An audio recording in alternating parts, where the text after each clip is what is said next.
heureuse d'être dans cette belle maison longue à Wendake pour annoncer publiquement le renouvellement d'une entente qui existe entre Tourisme autochtone Québec et le ministère du Tourisme du Québec. On renouvelle cette entente-là à la hauteur de 2 millions de $. Très contente de continuer d'accompagner Tourisme autochtone Québec.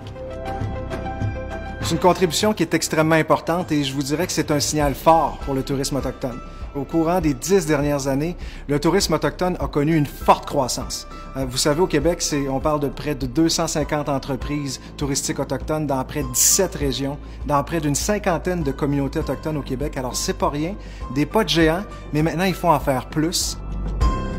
Très bonne nouvelle aujourd'hui, très belle annonce. Depuis mon arrivée en poste, je parle de 3 axes de développement pour les Premières Nations. Alors, on parle de développement économique, développement culturel et développement touristique. Alors, cette annonce-là est directement reliée à notre plan, à notre vision.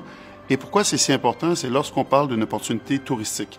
Une offre touristique, pour les Québécois, ça leur permet d'aller à la rencontre des différentes nations, d'en connaître davantage sur l'autre. C'est un rapprochement.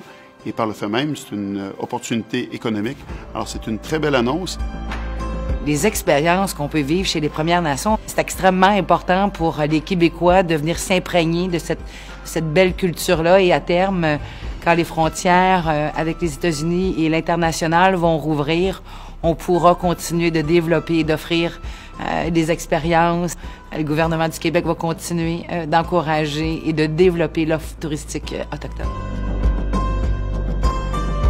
Il y a encore beaucoup à faire. Évidemment, sur le terrain, on va être très actifs avec les entreprises touristiques autochtones et les communautés autochtones, les aider notamment dans les éléments de formation, de coaching. On va améliorer aussi la connaissance stratégique de notre secteur, bien sûr, créer d'autres partenariats.